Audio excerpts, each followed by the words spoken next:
The crystal cities of the Kethmori floated like beautiful jewels above the gas giant. Each city was home to millions of beings who had never known war. Their tall, thin bodies were made of living crystal that changed colors with their emotions. For 3,000 years, they had lived in peace among the stars. Commander Veltar ran through the crystal halls of the command center. His body flashed red with fear as he watched the screens showing the destruction outside. The enemy ships were huge and black, shaped like giant insects with sharp edges. They had come from the dark space between galaxies and they were destroying everything. How many cities have we lost? Veltar asked his aide, a young female named Silanara. 7 in the last day, she replied, her crystal skin flickering with sadness. The Vrektor ships are too powerful. Our weapons barely scratch their hulls. Veltar looked at the tactical display. The Vrektor horde had appeared 3 weeks ago without warning. Their ships were massive, covered in weapons that fired streams of deadly energy. They did not try to communicate. They did not ask for surrender. They simply arrived and began killing. The worst part was what they did to the survivors. The Vrektor did not just destroy the cities. They captured the people who lived there. Veltar had seen the recordings from the fallen cities. The insect-like. Aliens loaded the crystal beings into cargo holds like they were collecting resources. "Sir," called out tech specialist Morden from his station. "The Council of Minds is requesting your presence immediately." Veltar hurried to the great chamber where the leaders of his people made their decisions. The Council of Minds was made up of 12 of the oldest and wisest Kethmori. Their crystal bodies had grown large and complex over their long lives, and they glowed with inner light. Elder Zephyra, the most senior member, spoke first. "Commander, we must face the truth. Our military cannot stop these creatures. In 3 weeks, they have destroyed 40% of our civilization." "What are your orders, Elder?" Veltar asked, though he feared the answer. "We must seek help from outside," another council member said. "Our scouts have found other spacefaring species in nearby systems. Perhaps one of them can assist us."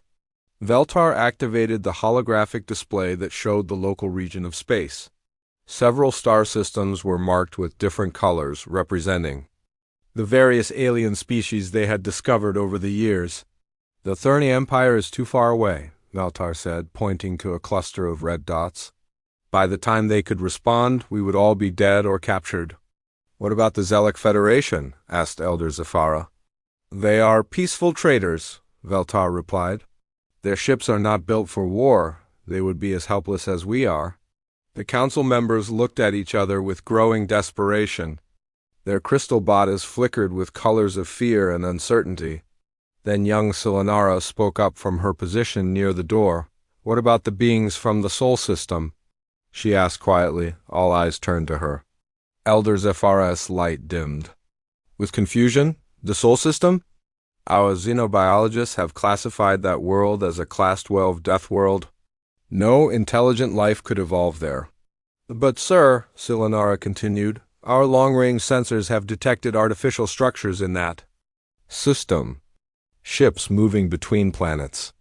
Radio signals that suggest organized civilization." Veltar checked his data pad. "She is correct, elders. We have been monitoring transmissions from the 3rd planet of the Sol system for several years. The beings. They call themselves humans, and they appear to have developed space travel." "Impossible," said Elder Zephyra. "A Class 12 death world has crushing gravity, poisonous atmosphere, and deadly weather. Any species that evolved there would be primitive and violent." "Perhaps," said Veltar, "but our translation computers have analyzed their broadcasts. They send messages about art, music, and philosophy.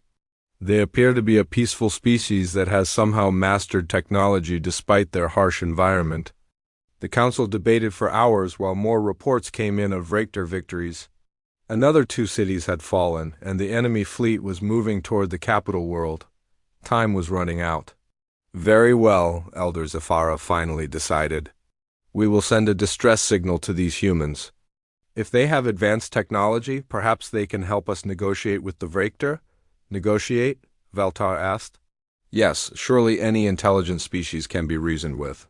These humans, having overcome the challenges of their difficult world, must have great wisdom.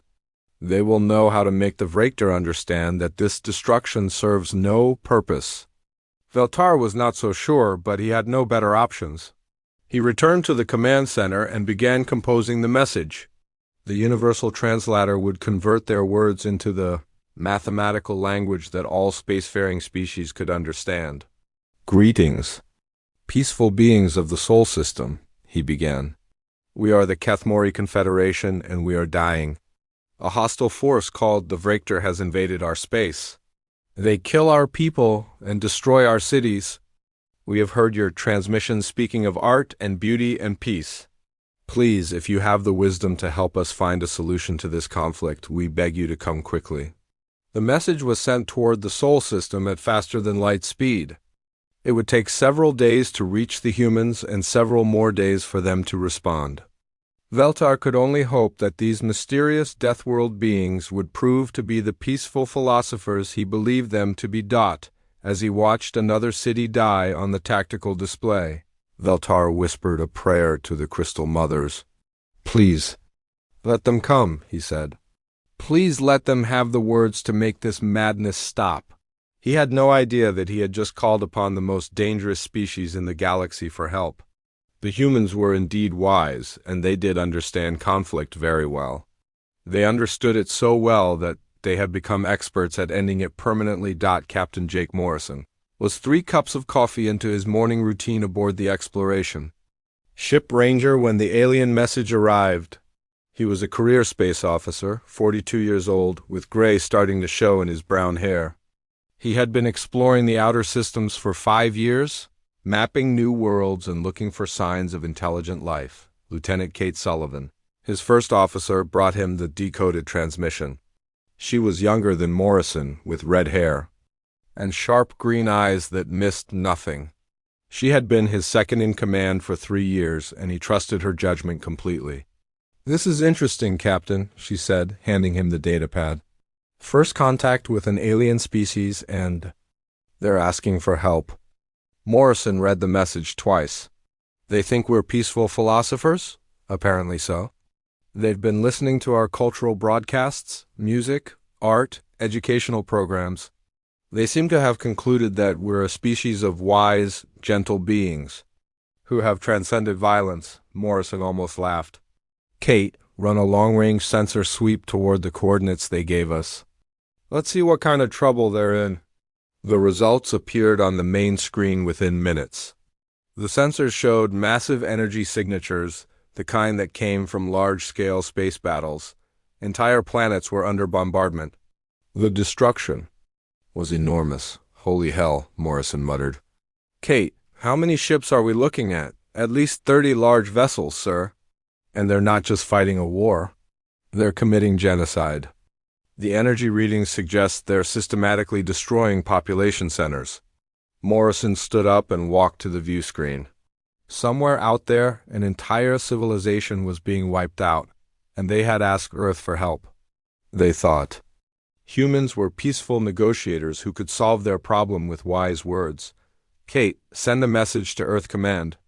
Tell them we have a first contact situation that has turned into a humanitarian crisis. Request immediate military support." "Sir, are you sure? We don't know anything about these aliens? For all we know, they could be the aggressors." Morrison looked at the sensor readings showing the systematic destruction of civilian targets. "Kate, I've seen enough wars to know the difference between a military campaign and a massacre. Prep the jump drives. We're going to help them." As the Ranger prepared to jump to hyperspace, Morrison thought about the alien message. They were expecting peaceful philosophers to arrive with words of wisdom. Instead, they were about to meet a species that had learned to wage war on a world that tried to kill them every single day. The Kethmori were about to discover that they had called the wrong species for help. Or perhaps, Morrison thought with a grim smile, they had called exactly the right species after all. The Ranger dropped out of hyperspace at the edge of the Kethmori system, and Captain Jake Morrison immediately knew they had arrived too late to save everyone. The view screen showed a scene of terrible destruction. 3 of the beautiful crystal cities that had once floated above the gas giant were now broken ruins. Millions of pieces of crystal debris drifted in space like deadly snow. "My God," whispered Ensign Peter Hayes from the communications station. He was young, only 23, and this was his first deep space mission. How many people lived in those cities? Lieutenant Kate Sullivan checked her readings. Each city held about 2 million inhabitants, sir. The energy signatures suggest they were destroyed within the last 48 hours. Morrison clenched his fists. They had pushed the Rangers' engines to their limits, but they were still too late. He watched the debris field on the screen, knowing that each piece of crystal had once been a living being with hopes and dreams and families. "Sir," Hayes called out, "I'm detecting massive energy readings from the 4th city. It's still intact, but it's under heavy bombardment." The tactical display showed the source of the attack. 27 ships hung in space around the surviving city like giant black beetles. Each ship was easily 3 times the size of the Ranger, covered in weapon ports that fired streams of deadly energy at the crystal structures below. "Kate, what are we looking at?" Morrison asked. "The attacking ships are using some kind of plasma bombardment system. They're not trying to destroy the city quickly. They're taking their time, targeting specific areas." She paused, her face growing pale. "Sir, they're not just destroying the city. They're harvesting the survivors." Morrison moved to her station and saw the sensor readings for himself. The alien attackers were using tractor beams to pull debris from the city, but they were being selective.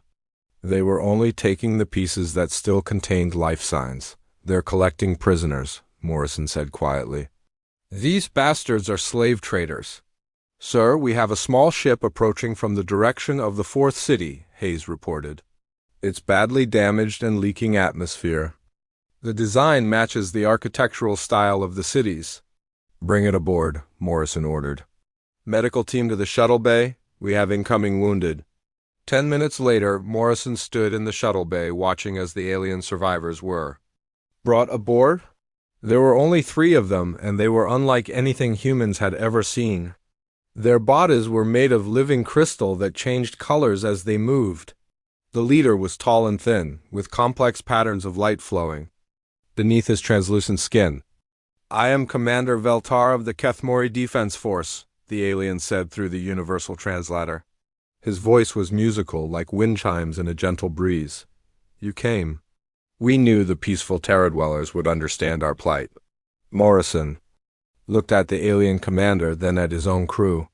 Lieutenant Sullivan was wearing her sidearm, as were all the bridge officers. Ensign Hayes had burned scars on his hands from a plasma accident during training. Even the medical team looked more like soldiers than healers. "Commander Veltar," Morrison said carefully, "we received your message. We came as quickly as we could." "Yes.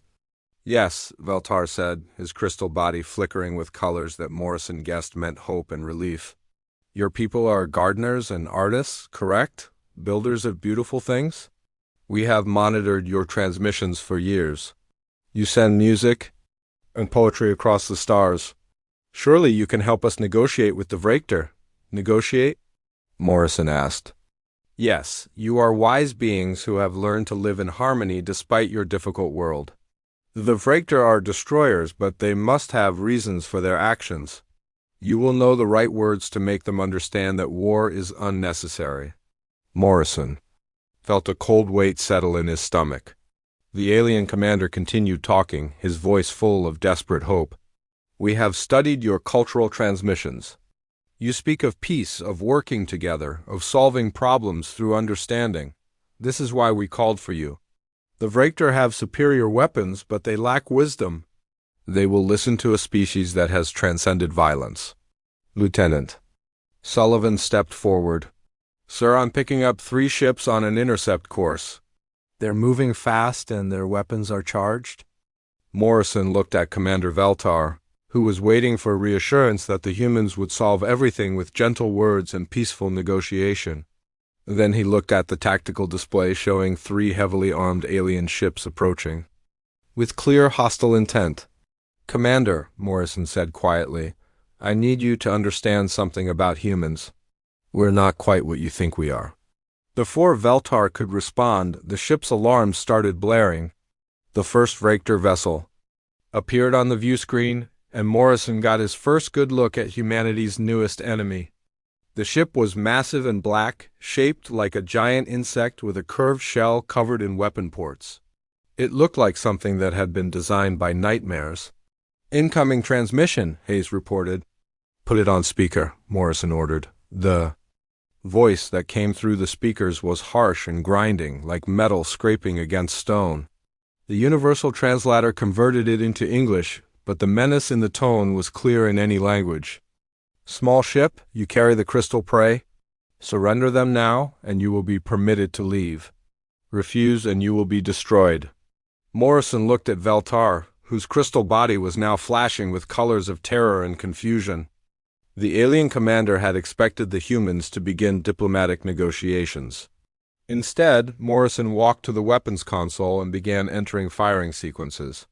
Commander Veltar, Morrison said without looking away from his controls, I want you to pay attention to what happens next. This is going to be very important for your understanding of human nature. You will negotiate with them? Veltar asked hopefully. No, Morrison replied. I'm going to kill them. The Vector ships opened fire without warning. Streams of plasma energy struck the Rangers' shields, lighting up the bridge with emergency warnings. Morrison had been expecting this. In his experience, species that committed genocide rarely bothered with extended conversations. Kate, return fire, full spread. Hayes, send a priority message to Earth Command. Tell them we need immediate military support. Sir, are you declaring war on behalf of Earth? Sullivan asked. Morrison watched the tactical display as the Rangers' weapons locked onto the first Vector ship. The alien vessel was 3 times their size and probably had superior firepower. Under normal circumstances, a smart captain would try to retreat and call for backup, but Morrison was looking at the sensor readings from the fourth city, where millions of innocent people were being systematically killed and captured. He thought about the 3 destroyed cities and the millions who had already died. He thought about Commander Veltar's desperate hope that someone would finally help his people. Kate, Morrison said, those ships are committing genocide. They're killing civilians and taking prisoners. As far as I'm concerned, they opened hostilities the moment they started murdering innocent people. Understood, sir. Weapons ready. Morrison looked at Veltar one more time. The alien commander was staring at the human crew in growing confusion and fear. This was not what he had expected when he called for help from the peaceful Terra dwellers. Commander, Morrison said, you called us for help because you thought we were a wise, peaceful species. You were half right. We are wise. We're wise enough to know that some problems can't be solved with words. He turned to the weapons console and pressed the firing button. Fire. The Rangers' kinetic cannons, originally designed for asteroid mining, sent tungsten rods flying toward the Vector ships at tremendous speed. The aliens had never encountered weapons that used simple mass and velocity instead of energy beams. Their shields, designed to deflect plasma and lasers, offered no protection against chunks of metal traveling at significant fractions of light speed. The first Vector ship exploded in a ball of fire and debris. The second ship tried to turn away, but the Ranger's targeting computer was faster. More tungsten rods punched through its hull, and the massive vessel broke apart like a cracked egg. The third ship managed to get off. One more shot before it too was destroyed. The plasma beam struck the Ranger's shields, but the human ship held together. Commander Veltar stared at the view screen in shock. In less than 2 minutes, the small human ship had destroyed 3 vessels that were each 3 times its size. The alien commander's crystal body flickered with colors that had no translation in any human language. You ... double quotes, Veltar whispered. You are warriors. Morrison looked at the debris field where the Vector ships had been. We're a lot of things, Commander, but right now, we're really angry. Hayes looked up from his communications console. Sir, I'm getting multiple hyperspace signatures, big ones. Really big ones. Morrison smiled for the first time since arriving in the system. That would be the cavalry. The space around the Rangers suddenly filled with ships, human ships. The heavy cruiser Defiance, the assault carriers Yorktown and Midway, and a dozen destroyer escorts. Each ship was bristling with weapons that had been designed during centuries of warfare on a world that actively tried to kill its inhabitants. The main Vector fleet had never faced anything like the human ships. For over a century, they had swept across the galaxy, conquering species after species. Their massive black vessels were covered in weapons that fired streams of deadly plasma energy. They had destroyed entire civilizations with these weapons, and no one had ever been able to stop them. But the humans were different. Admiral Lisa Carter stood on the bridge of the heavy cruiser Defiance, watching the enemy fleet approach. She was 54 years old, with gray hair and scars on her hands from the water wars of her youth. She had been fighting battles since she was 18, and she knew exactly what she was looking at. 24 enemy vessels, reported her tactical officer, Commander Ben Rogers. Each ship is approximately 4 times the size of our heavy cruisers. They're armed with plasma cannons and what appears to be some kind of energy beam weapon. What about their defenses? Carter asked. Energy shields, Admiral. Designed to deflect plasma and laser attacks. They've probably never encountered kinetic weapons before. Carter smiled grimly. Then they're in for a surprise. All ships, this is Admiral Carter. Deploy attack formation Charlie. Load all kinetic ammunition. These bastards are about to learn why you don't mess with Deathworlders. The human fleet spread out in a pattern that would have looked familiar to any student of Earth's military history. The heavy ships formed the center line, while the destroyers moved to flank the enemy. The carriers launched their fighter squadrons, small fast ships that could strike quickly and retreat. Commander Veltar watched from the bridge of the Defiance, his crystal body flickering with amazement and terror. The human ships moved with a precision that spoke of long experience in battle. Every maneuver was calculated, every position chosen for maximum tactical advantage. Admiral, Veltar said through the translator, the Vector have never been defeated in battle. Their ships are too powerful, their weapons too destructive. How can you hope to win? Carter looked at the alien commander with something that might have been pity. Commander, let me ask you something. What's the most dangerous predator on your homeworld?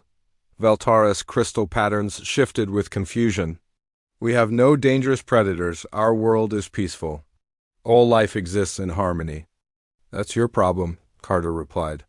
You've never had to fight for survival. Earth is different. Everything on our planet is trying to kill us. The weather, the animals, the plants, even the ground beneath our feet. We've been at war with our own world for 1,000,000 years. The first exchange of fire began as the fleets closed to combat range. The Vector ships opened up with their plasma cannons, sending streams of superheated gas toward the human vessels. The beams struck the human shields and scattered harmlessly into space. Their weapons are powerful, Rogers reported, but they're designed for fighting other energy-based systems. Our shields are built to handle kinetic impacts from asteroid collisions. Carter nodded. Return fire. All ships target their lead vessels. Show them what real weapons look like. The human response was devastating. Instead of energy beams, the human ships fired solid projectiles at tremendous speed. Tungsten rods, steel spheres, and depleted uranium slugs flew through space faster than the eye could follow. The Vector shields, designed to deflect energy attacks, offered no protection against chunks of metal traveling at significant fractions of light speed. The first Vector ship to be hit simply came apart. The kinetic projectiles punched through its hull like paper, destroying critical systems and causing massive explosions. Within seconds, the massive vessel was the expanding cloud of debris. Direct hit on enemy flagship, Rogers reported. Target destroyed, but the Vector were not defenseless. They had won 100 wars and they knew how to adapt. The surviving ships began to spread out, making themselves harder to target. They also began using a new weapon that the humans had not seen before. Admiral, Rogers called out. "They're charging some kind of planet-killer weapon. Energy readings are off the charts." Carter looked at the tactical display. The largest Vector ship, a vessel that was nearly a kilometer long, was building up energy that could destroy an entire world. Its target was the surviving Kathmori city, where millions of innocent people were still trapped. "All ships, priority target," Carter ordered. "Take down that dreadnought before it can fire." The human fleet concentrated their fire on the massive ship. Kinetic projectiles hammered against its hull, but the vessel was too large and too heavily armored. The planet-killer weapon continued to charge, its energy levels climbing toward the point where it could crack a planet in half. "Admiral," Rogers sighed, "it's going to fire in 30 seconds. We can't stop it in time." Carter looked at Commander Veltar, who was watching the display with growing horror. The alien commander's crystal body was flashing with colors of despair and terror. Hissa. People were about to die, and there was nothing anyone could do to stop it. "Commander," Carter said quietly, "you asked me what the most dangerous predator on Earth is. I'll tell you. It's a human who has decided that something is worth dying for." She turned to her communications officer. "Get me Captain Morrison on the Ranger." Jake Morrison's face appeared on the screen. His ship was small compared to the massive Vector dreadnought, but his expression was calm and determined. "Admiral, I see the situation. That planet killer is about to fire." "Jake, can you stop it?" Morrison looked at his tactical display. The Ranger was fast and maneuverable, but it was also lightly armored. A direct attack on the dreadnought would be suicide. "I can ram it," he said simply. "The Ranger's reactor is running at full power. If I overload it at the moment of impact, the explosion should be enough to destroy their weapon." Carter felt her heart sink. Morrison was talking about sacrificing his ship and his entire crew to save the Kathmori city. It was exactly the kind of decision that humans had been making for thousands of years, the kind of decision that had allowed their species to survive on a world that tried to kill them every day. "Jake, there has to be another way." "Admiral, there are 2 million people. In that city, my crew number's 57, the math is simple." Before Carter could respond, Morrison had cut the connection. The Ranger suddenly accelerated toward the massive dreadnought. Its engines pushed far beyond their safe limits. The small ship moved like a missile, dodging between the larger vessels as it closed the distance to its target. The Vector saw the attack coming and turned their weapons toward the Ranger. Plasma beams filled the space around the small ship, but Morrison was an expert pilot. He had been flying in dangerous situations for 20 years, and he knew exactly how to make his ship dance between the enemy fire. "All power to engines," Morrison ordered his crew. "Kate, overload the reactor. Set it to detonate on impact." Lieutenant Sullivan's hands flew over her controls. "Reactor overload initiated. We have 60 seconds until containment failure." The Ranger struck the Vector dreadnought just as its planet-killer weapon was about to fire. The small human ship punched through the alien vessel's hull like a bullet through paper. For a moment, nothing happened. Then the Ranger's reactor exploded. The nuclear fire consumed both ships in a ball of light brighter than a star. The explosion was so powerful that it could be seen from the other side of the system. When the light faded, both the Ranger and the dreadnought were gone. "Commander." Veltar stared at the empty space where the ships had been. They died to save my people." Admiral Carter nodded, her eyes wet with tears she refused to shed. "That's what humans do, Commander. We protect those who can't protect themselves." The battle continued for another 2 hours. The remaining Vector ships fought with desperate fury, but they were outmatched. The human weapons were too effective, and the human tactics were too sophisticated. One by one, the enemy vessels were destroyed. When the last Vector ship exploded, the system fell silent. The surviving Kathmori city floated safely above the gas giant, its crystal spires reflecting the light of the distant star. 2 million people had been saved, but the price had been high. Admiral Carter looked at the debris field where the Ranger had made its final stand. 57 good people had died to save strangers they had never met. It was a very human thing to do. "Admiral," Commander Rogers reported. "We're receiving multiple transmissions from across the galaxy. Word of our victory is spreading. The Galactic Council is requesting immediate contact." Carter nodded. "Send a message to Earth Command. Tell them we need to prepare for a lot of new friends and a lot of new enemies." Commander Veltar approached the Admiral, his crystal body flickering with colors of gratitude and confusion. "Admiral Carter, I still do not understand your people. You are capable of such violence, yet you risk everything to protect others." Carter looked out at the stars, thinking of all the battles humanity had fought and all the battles yet to come. "Commander, you called us for help because you thought we were peaceful. You were wrong. We're not peaceful. We're just very, very good at ending conflicts permanently." The human fleet began to spread out, securing the system and preparing for the long work of rebuilding. The Kethmori were safe, but the galaxy had learned something important about the species from Earth. The Deathworlders had arrived, and they were not what anyone had expected. The battle was over, but the questions were just beginning. Commander Veltar stood in the meeting room aboard the Defiance, surrounded by human officers who looked nothing like the peaceful philosophers he had expected. Admiral Carter sat at the head of the table, her uniform bearing the scars of many battles. The other officers were equally intimidating, with hard eyes and weathered faces that spoke of lives spent in conflict. "I do not understand," Veltar said, his crystal body flickering with confused patterns.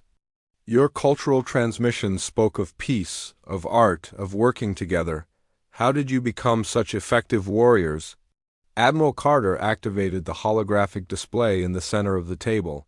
A blue-green planet appeared, spinning slowly in space. It looked beautiful and peaceful from a distance, but Veltar could see storm systems swirling across its surface. "This is Earth," Carter said, "our home world. What do you see when you look at it?" Veltar studied the image carefully. "It appears to be a water world with significant atmospheric activity. The gravity readings suggest it is much denser than most habitable planets." "The gravity is 2.3 times what you're used to," Carter replied. "But that's just the beginning. The atmosphere contains 21% oxygen, which is a highly reactive gas that would poison most species. The weather systems you see include hurricanes with winds over 200 kilometers per hour, tornadoes that can level entire cities, and blizzards that can freeze a person solid in minutes." The display zoomed in to show different regions of Earth. Veltar saw massive mountain ranges, deep ocean trenches, and vast deserts where nothing seemed to grow.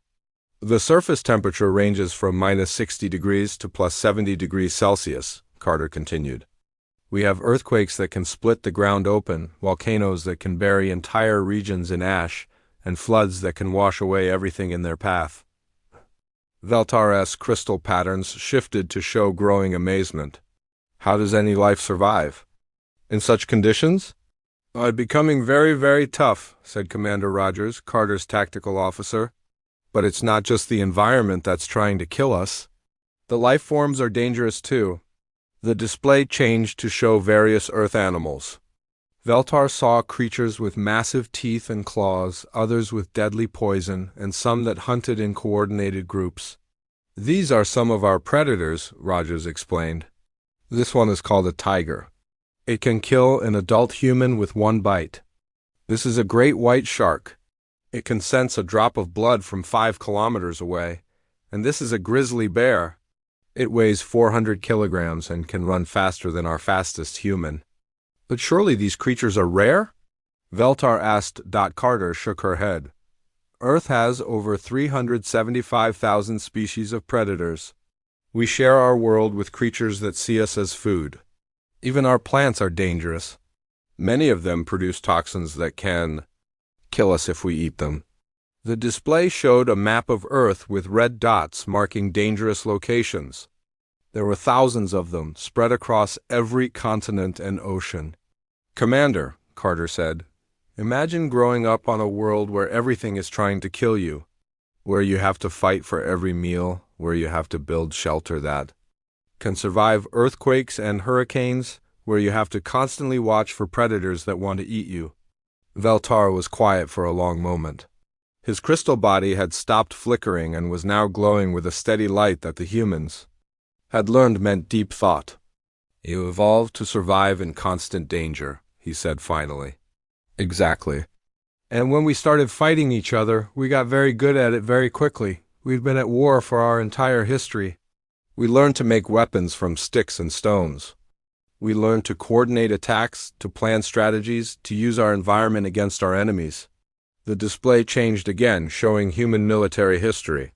Veltar saw ancient battles with spears and shields, medieval warfare with swords and armor, and modern conflicts with advanced weapons.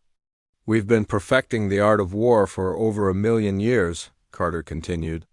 "Every weapon you saw us use today was developed because we needed it to survive.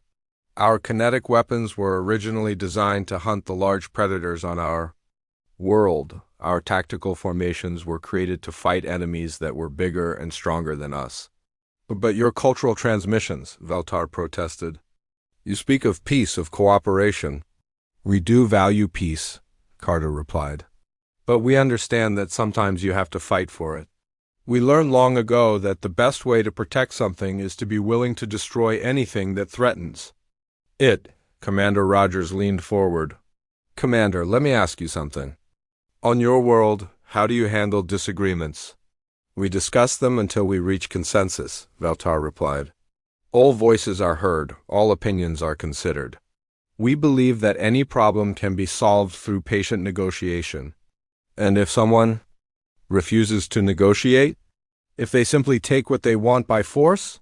Veltar's crystal patterns flickered with confusion. "That does not happen. Why would anyone do such a thing?" "Because they can," Rogers said simply.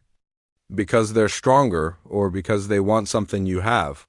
On Earth, we learned that there are some people who can't be reasoned with, people who only understand force." The display showed footage from the recent battle. Veltar watched as the Vraktor ships destroyed the Kethmori cities, harvesting the survivors like crops. "The Vraktor are a perfect example," Carter said. "They don't want to negotiate. They don't want to find a peaceful solution. They want to kill your people and take your resources. No amount of talking would have stopped them."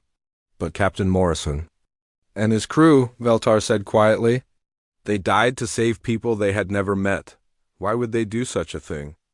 Carter was quiet for a moment, thinking of Jake Morrison and the 56 other crew members who had given their lives to save the Kethmori city.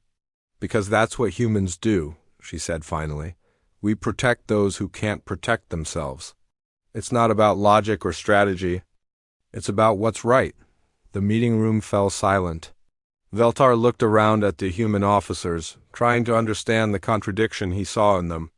They were clearly capable of tremendous violence, but they had used that violence to save his people. "I think I begin to understand," he said slowly. "You are dangerous because your world made you dangerous. But you use that danger to protect others." "Now you're getting it?" Carter replied. "The Vraktor thought they were strong because they could destroy the weak. But real strength isn't about hurting those who can't fight back. Real strength is about standing between the darkness and the light." The communications officer entered the room and handed Carter a data pad. She read it quickly, her expression growing serious. "What is it?" Rogers asked. "Intelligence reports from across the galaxy. The Vraktor weren't just attacking the Kethmori. They've been systematically destroying peaceful species for over a century. Dozens of civilizations have been wiped out." Veltar's crystal body flashed with colors of horror. "So many deaths, so much destruction. And now they know that someone can stop them," Carter said. "Word of our victory here is spreading. Other species are asking for our help. The Galactic Council wants to meet with us immediately. What will you tell them?" Veltar asked. Carter looked at the star map on the display, showing the locations of dozens of different species. Some were marked as peaceful traders, others as neutral observers. A few were marked with red symbols indicating aggressive expansionist policies. "We'll tell them the truth," she said. "We're not conquerors. We're not interested in building an empire. But we won't stand by and watch genocide happen. Anyone who thinks they can prey on the weak is going to learn the same lesson the Vraktor learned." You will become the galaxy's protectors? We'll become whatever we need to be, Carter replied. If that means being the galaxy's police force, then that's what we'll do. If it means being the thing that bullies fear in the dark, then that's what we'll be. Rogers nodded. The universe is about to learn something important about humans. We're not the most advanced species. We're not the most intelligent. But we're the most dangerous when we're protecting something we care about. Veltar looked out, the viewport at the stars. Somewhere out there, other peaceful species were facing the same choice his people had faced. They could surrender to the darkness, or they could call for help from the Deathworlders. The galaxy is about to change, he said quietly. Yes, Carter replied. And for the first time in a long time, it's going to change for the better. The Defiance turned toward the hyperspace jump point, beginning the journey that would take the human fleet to Earth and then back out into the galaxy. Behind them, the Kethmori worked to rebuild their shattered civilization. Ahead of them lay a future where the strong would no longer be able to prey on the weak without consequence. The Deathworlders had announced their presence to the galaxy, and the galaxy would never be the same. 6 months after the battle that saved the Kethmori civilization, the galaxy had changed completely. The news of humanity's victory over the Vraktor had spread to every corner of known space, and the response had been immediate and overwhelming. Admiral Jake Morrison stood on the bridge of his new flagship, the heavy cruiser Guardian. He had been promoted after Captain Morrison's heroic sacrifice, taking his friend's first name as a way to honor his memory. The ship floated in space above the rebuilt Kethmori capital, watching as the crystal beings worked to restore their beautiful cities. Admiral, said his first officer, Commander Sarah Davis, we're receiving another request for assistance. The Thylorian Republic reports that raiders are attacking their mining colonies in the outer systems. Morrison nodded. How many ships do they have for defense? None, sir. They're a completely peaceful species. They've never built warships because they've never needed them. Until now, Morrison said grimly. Send the destroyer squadron? Tell Captain Williams to investigate and report back? If there are raiders, he has permission to deal with them. The Guardian served as the flagship of the newly formed Terran Defense Corps, a joint human-alien organization that had grown from 12 ships to over 100 in just 6 months. The Corps had bases in 17 different star systems, and new species were joining every week. Commander Veltar entered the bridge, his crystal body glowing with the steady light that meant contentment. He had been appointed as the Alien Affairs Coordinator, helping to manage the flood of requests for help that arrived daily. Admiral, he said, the Galactic Council has approved our proposal for the Mutual Defense Treaty. 43 species have agreed to sign it. That's good news, Morrison replied. What about the hegemony? Veltar-esque crystal patterns flickered. With concern. The Drachner hegemony still refuses to acknowledge our authority. They claim that humans are just another aggressive species trying to build an empire. Morrison was not surprised. The Drachner were a militaristic species that had been expanding their territory for decades. They saw the human intervention as a threat to their own plans for conquest. Have they made any moves against our protected worlds? Morrison asked. Not yet. But our intelligence suggests they are building up their fleets. They may be planning something. Before Morrison could respond, the communications officer called out from his station. Admiral, we have an incoming transmission from the vegan system. Priority 1. Put it through, Morrison ordered. The view screen showed the face of Captain Ellen Rodriguez, commander of the destroyer escort Phoenix. She looked tired and angry, which usually meant bad news. Admiral, we have a situation here. The Drachner have attacked a civilian transport carrying refugees from the Altair system. 200 people are dead, including women and children. Morrison felt the familiar cold anger settle in his chest. Do we have positive identification?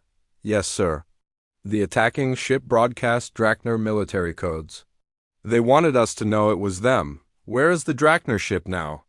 Retreating toward their border. They're probably expecting us to file a complaint with the Galactic Council. Morrison looked at Veltar, who was flickering with colors of outrage and fear. The alien coordinator had learned to read human expressions, and he could see the dangerous calm in Morrison's eyes. "Admiral," Veltar said carefully, "the Galactic Council has procedures for handling this type of incident. We should follow proper diplomatic channels." "Commander," Morrison replied, "how long do those procedures take?" "Usually several months, sometimes years." "And how many more people die while we're following procedures?" Veltar had no answer for that. Morrison turned back to the view screen. "Captain Rodriguez, pursue and engage. The Drachner want to test our resolve. Let's show them." "What happens when they murder innocent people?" "Sir, that could start a war." "Captain, they started a war the moment they opened fire on civilians. We're just going to finish it." The Phoenix and her escort squadron crossed into Drachner space 6 hours later. The alien ship that had attacked the refugees was a heavy cruiser, called the Bone Crusher, and it was waiting for them with 3 other Drachner vessels.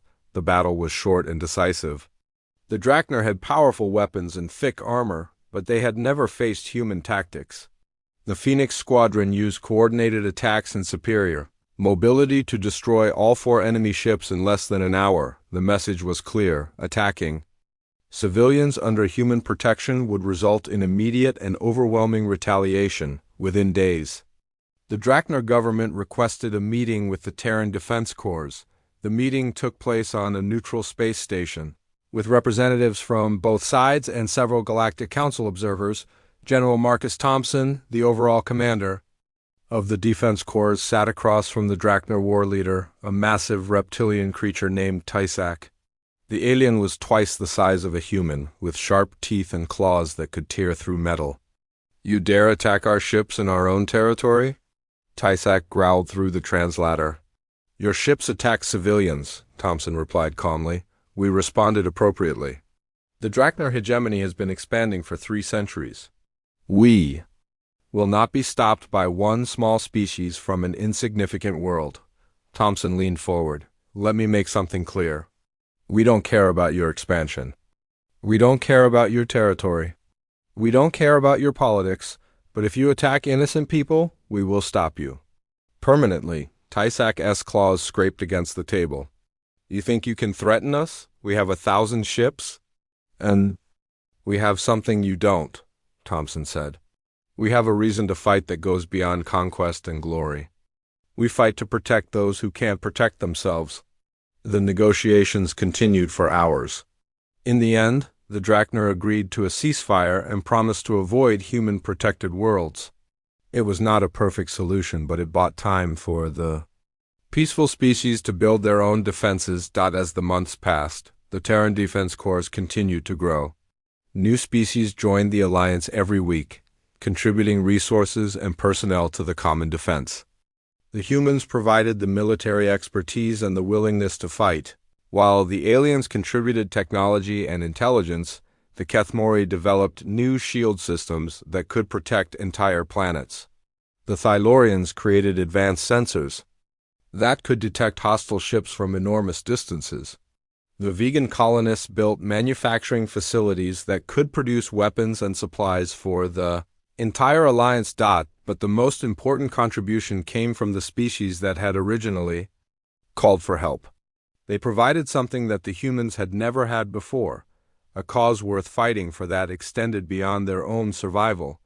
Admiral Morrison stood in his ready room aboard the Guardian, looking at a star map that showed the current deployment of Defense Corps vessels. Blue dots marked human patrols, green dots showed Allied bases, and red dots indicated hostile forces. "We've come a long way from that first distress call," he said to Commander Veltar, who was reviewing the latest intelligence reports. "Indeed," Veltar replied. "When I sent that message to your species, I expected to receive wise philosophers who would negotiate peace. Instead, I received warriors who were willing to fight for peace. Are you disappointed?" Veltar's crystal body glowed with warm colors. "No, Admiral. I have learned that sometimes the greatest wisdom is knowing when words are not enough. Sometimes the greatest peace comes from those who are willing to fight for it. Morrison nodded. The universe is a dangerous place, Commander. There will always be species like the Vrektor and the Drakner who think they can take whatever they want. But now there's something they have to worry about. What is that? Morrison looked out the viewport at the stars, where human ships patrolled the shipping lanes and protected the peaceful worlds. Now they have to worry about us. The Terran Defense Corps' motto was inscribed on a plaque beside Morrison's desk. We stand between the darkness and the light. It was a simple phrase, but it captured everything that humanity had become in the galaxy. The Deathworlders had found their purpose among the stars. They were no longer just survivors fighting for their own lives. They were guardians, protectors, and the last hope for countless species that had no other defense against the darkness. And for the first time in galactic history, the darkness was learning to fear the light. Outside Morrison's window, the rebuilt Kethmori cities sparkled like jewels against the black of space. Their crystal spires reached toward the stars, beautiful and peaceful and safe. Safe because somewhere in the darkness, human ships moved on silent patrol, ready to respond to any threat. The galaxy had called the wrong species for help. They had expected philosophers and received warriors. But in the end they had received exactly what they needed: protectors who would never stop fighting for those who could not fight for themselves. The Deathworlders had come home.